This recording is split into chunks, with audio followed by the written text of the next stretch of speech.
मुरली अमृत की धारा है धारा, जो देती दुखों से किनारा।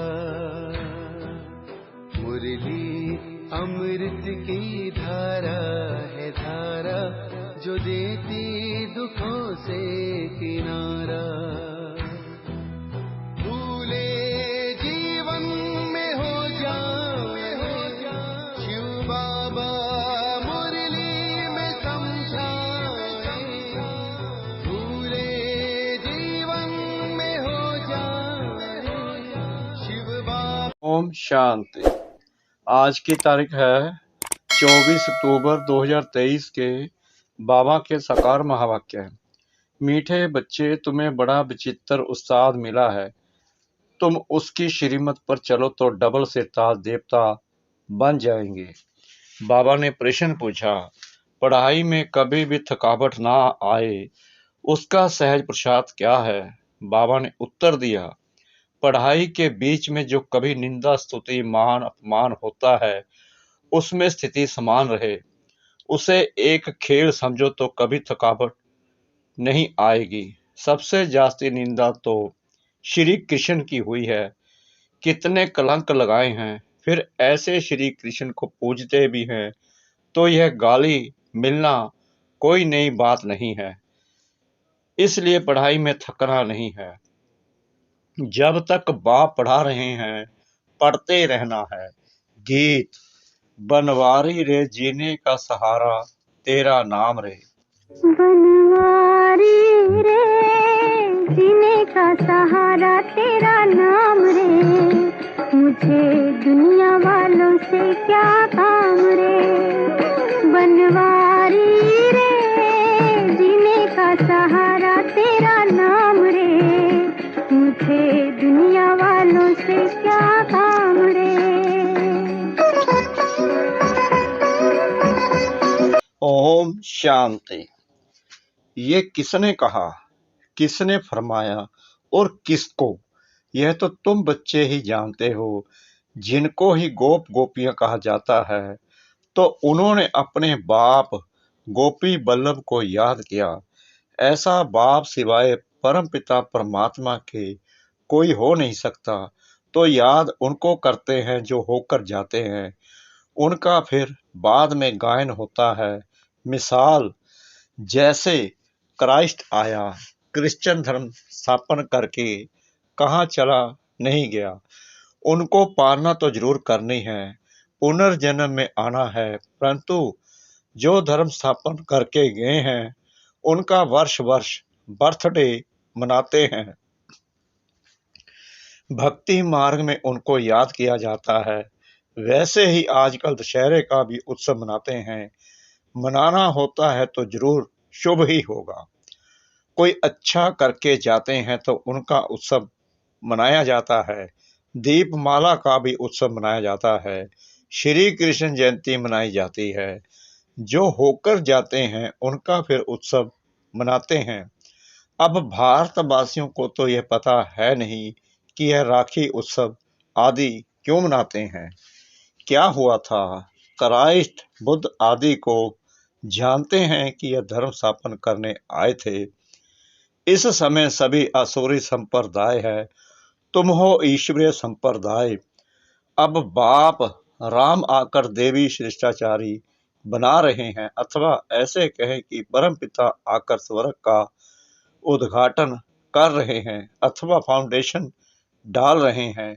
ओपनिंग सेरेमनी भी कह सकते हैं। भारत में शिष्टाचारी महाराजा महारानी होकर गए हैं। सतयुग देवी देवताएं डबल सिर ताज थे। पवित्रता का ताज भी था और रतन जड़ित ताज भी था। विकारी राजाओं को सिर्फ रतन जड़ित ताज होता है। डबल ताज वालों की सिंगल ताज वाले पूजा करते हैं। परंतु कब होकर गए, कैसे राज्य पाया, यह किसको पता नहीं है। लक्ष्मी नारायण इतने श्रेष्ठ डबल सिरताज देवी देवता थे, उन्हों को ऐसा श्रेष्ठ बनाने वाला कौन, यह बाप बैठ समझाते हैं। अभी दशहरा मनाते हैं, तुम जानते हो जरूर कुछ हुआ है। जिस कारण दशहरा मनाते हैं, रावण को जलाते हैं, परंतु वह जलने की चीज है नहीं। अभी उनका राज्य पूरा होता है। जब तक राम राज्य स्थापन हो जाए तब तक यह भ्रष्टाचारी राज्य चलना है। रावण राज्य खत्म हो, राम राज्य स्थापन हुआ था, उसकी सेरेमनी मनाते रहते हैं, रावण को जलाते हैं, इससे सिद्ध करते हैं बरोबर भ्रष्टाचारी असुरी राज्य है। भ्रष्टाचार की भी ग्रेड्स रहती है। भ्रष्टाचार वापस से शुरू होता है। पहले 2 कला भ्रष्टाचार रहता है, फिर 4 कला, फिर 8 कला, फिर 10 कला, बढ़ते बढ़ते 16 कला भ्रष्टाचार हो गया है। अभी फिर 16 कला भ्रष्टाचार को बदलाए 16 कला शिष्टाचारी बनाना एक बाप का ही काम है। बाप समझाते हैं, इस समय रावण राज्य है, राम राज्य श्रेष्ठ राज्य था, अभी वह भ्रष्ट बन गए हैं। श्रेष्ठाचारी भारत को स्वर्ग कहा जाता है, वही राज्य अब भ्रष्टाचारी हो गया है। अब बाप कहते हैं, मैं आया हूँ भ्रष्टाचारी राज्य को श्रेष्ठाचारी राज्य बनाने लिए। यादव कुल भी है, कौरव कुल भी है, यादव कुल में भी अनेक धर्म हैं। जो श्रेष्ठाचारी देवी धर्म के थे वह धर्म भ्रष्ट कर्म भ्रष्ट बन पड़े हैं। फिर बाप श्रेष्ठ कर्म सिखलाते हैं, भक्ति मार्ग में उत्सव मनाते आए हैं। जरूर भगवान आया था। 5000 वर्ष की बात है, बाप ने आकर भ्रष्टाचारी को श्रेष्ठाचारी बनाया था। सारी दुनिया को श्रेष्ठाचारी बनाना बाप का ही काम है। फिर उनकी पालना करने लिए तुमको ऊपर से भेज देते हैं। तुमने जो देवी धर्म की स्थापना की है उसकी फिर जाकर पालना करो। ऐसे कोई कहते नहीं, ऑटोमेटिकली यह ड्रामा अनुसार होता है।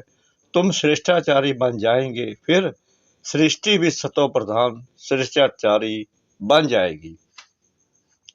बाबा कह रहे हैं, ऑटोमेटिकली यह ड्रामा अनुसार होता है। तुम श्रेष्ठाचारी बन जाएंगे, फिर सृष्टि भी सतो प्रधान श्रेष्ठाचारी बन जाएगी। अभी तो 5 तत्व भी तमो प्रधान है। बाबा कह रहे हैं, अभी तो 5 तत्व भी तमो प्रधान है। कितनी उथल पाथल होती रहती है, मनुष्य कितने दुखी होते हैं, करोड़ों का नुकसान हो जाता है। सतयुग में यह कोई भी उपद्रव नहीं होते। उपद्रव होते हैं नरक में। उपद्रव भी पहले 2 कला वाले थे, अभी 16 कला वाले बन गए हैं। यह सब डिटेल में समझाने की बातें हैं और है बहुत सहज, परंतु समझते नहीं, ना समझा सकते हैं। तो यह रावण को जलाना द्वापर से शुरू होता है। ऐसे थोड़ी कहेंगे 5000 वर्ष हुए भक्ति मार्ग शुरू होता है तो यह उपद्रव भी शुरू होते हैं।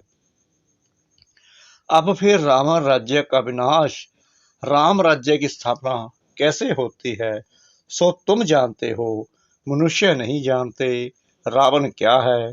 बाप कहते हैं, लंका तो कोई थी नहीं, सतयुग में लंका होती नहीं, बहुत थोड़े मनुष्य होते हैं। जमुना का कंठा है, अजमेर में बैकुंठ का मॉडल भी दिखाते हैं, परंतु समझते नहीं। सोने के महल आदि बनाने में वहां कोई देर नहीं लगती है। मशीनरी पर झट गलाकर टाइल्स बनाते हैं। तुम बच्चे जानते हो, यह जो साइंस है जिससे विनाश होता है वही फिर तुमको वहां काम में आएगी। अभी ये एरोप्लेन आदि बड़ी खुशी के लिए बनाते हैं, उनसे ही विनाश करेंगे। तो यह एरोप्लेन सुख के लिए भी है तो दुख के लिए भी है। अल्प काल लिए सुख है। 100 वर्ष के अंदर ये सब चीजें निकली हैं, तो 100 वर्ष के अंदर इतना सब हुआ है। तो तुम विचार करो, जब विनाश होगा फिर नई दुनिया में कितने थोड़े समय में सब चीजें बन जाएंगी।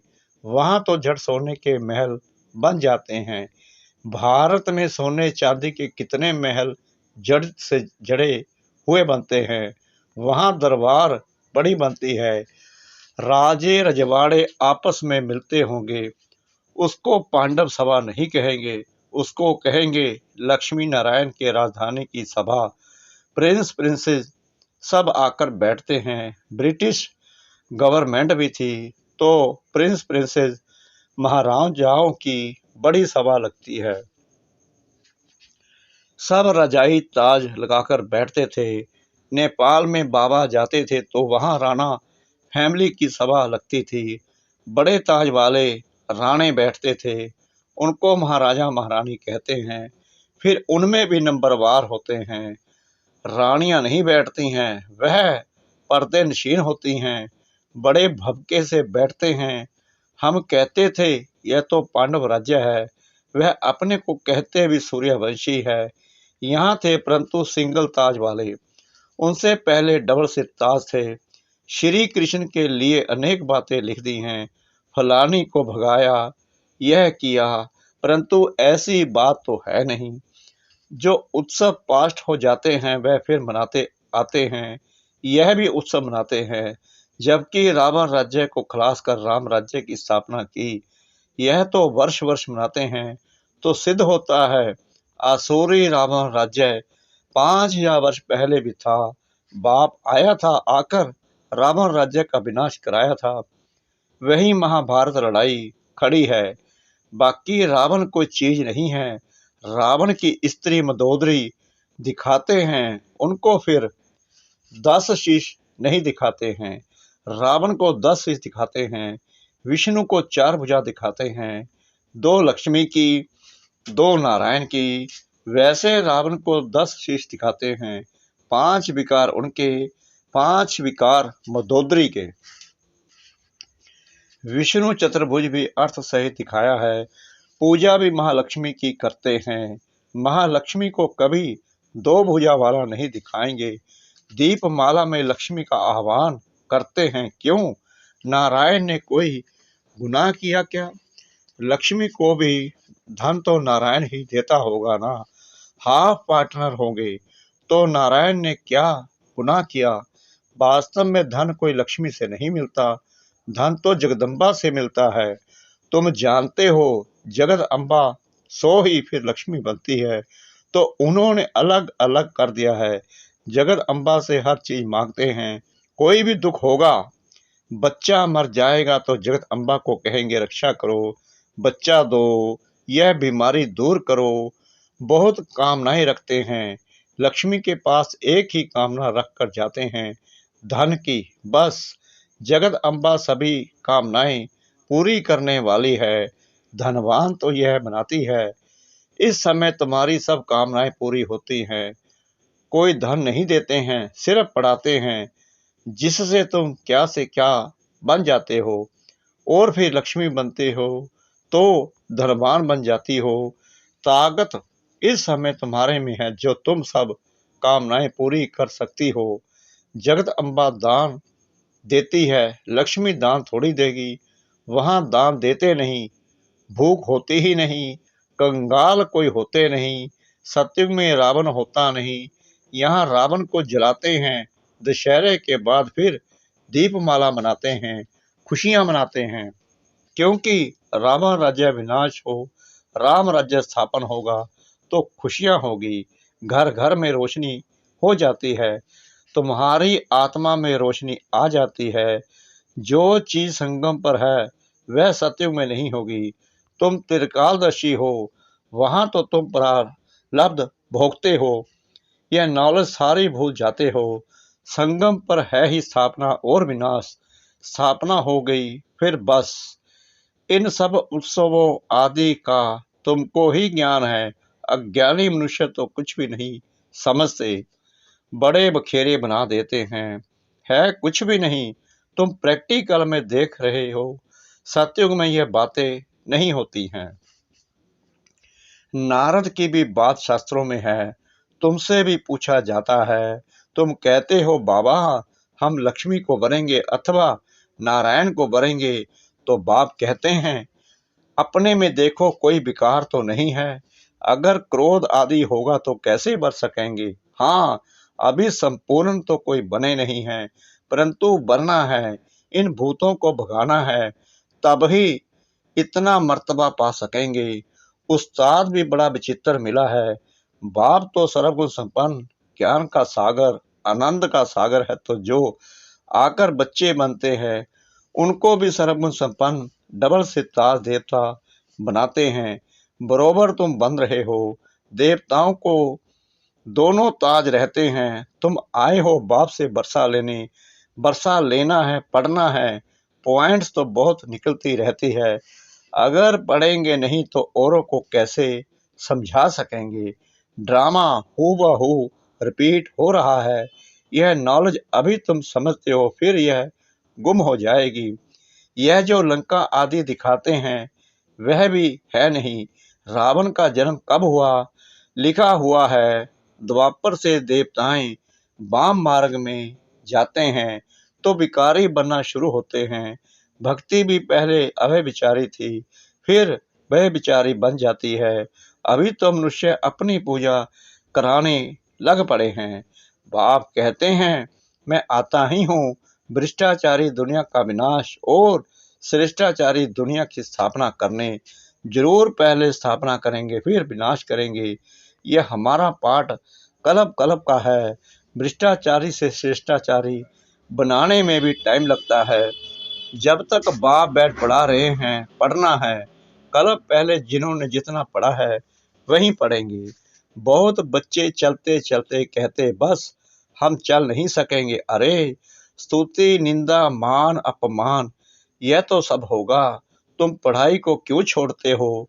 सबसे जास्ती निंदा तो श्री कृष्ण की हुई है। कितने कलंक लगाए हैं, फिर ऐसे श्री कृष्ण को पूजते क्यों हैं। वास्तव में गाली अभी इनको यानी ब्रह्मा को मिलती है। सारे सिंध में निंदा हुई, फिर कर तो कुछ भी नहीं सके। यह भी सब खेल है, नई बात नहीं। कल पहले भी गाली खाई थी, नदी पार की थी। तुम सिंध से निकल इस पार चले आए ना। श्री कृष्ण तो नहीं थे, यह दादा आता जाता था। तुम जानते हो अभी हम राज्य पाते हैं फिर गवाते हैं। यह भी खेल है। अच्छा मीठे मीठे सिकलते बच्चों प्रति माता पिता बाप दादा का याद प्यार और गुड मॉर्निंग। रूहानी बाप की रूहानी बच्चों को नमस्ते। हम रूहानी बच्चों की रूहानी बाप दादा को श्रद्धा भरी प्रेम भरी नमस्ते। शुक्रिया बाबा, शुक्रिया बाबा, शुक्रिया बाबा इस मीठी मीठी मीठी मुरली के लिए। धारणा के लिए मुख्य सार। नंबर 1, सर्व की मनोकामनाएं पूर्ण करने वाली जगदम्बा बनना है, दान देते रहना है। नंबर 2, स्तुति निंदा में स्थिति समान रखनी है। यह सब होते पढ़ाई नहीं छोड़नी है, इसे खेल समझ पार करना है। वरदान, अपने शक्ति स्वरूप द्वारा अलौकिकता का अनुभव कराने वाले ज्वाला रूप भव। अभी तक बाप क्षमा की आकर्षण है। बाप का कर्तव्य चल रहा है, बच्चों का कर्तव्य गुप्त है। लेकिन जब आप अपने शक्ति स्वरूप में स्थित होंगे तो संपर्क में आने वाली आत्माएं अलौकिकता का अनुभव करेगी। अच्छा अच्छा कहने वालों को अच्छा बनने की प्रेरणा तब मिलेगी जब संगठित रूप में आप ज्वाला स्वरूप लाइट हाउस बनेंगे। मास्टर सर्वशक्तिमान की स्टेज पर आ जाए तो सभी आपके आगे परमाने समान चक्कर लगाने लग जाएं। स्लोगन, अपनी कर्मेंद्रियों को योग अग्नि में तपाने वाले ही संपूर्ण पावन बनते हैं। अपनी कर्मेंद्रियों को योग अग्नि में तपाने वाले ही संपूर्ण पावन बनते हैं। ओम शांति।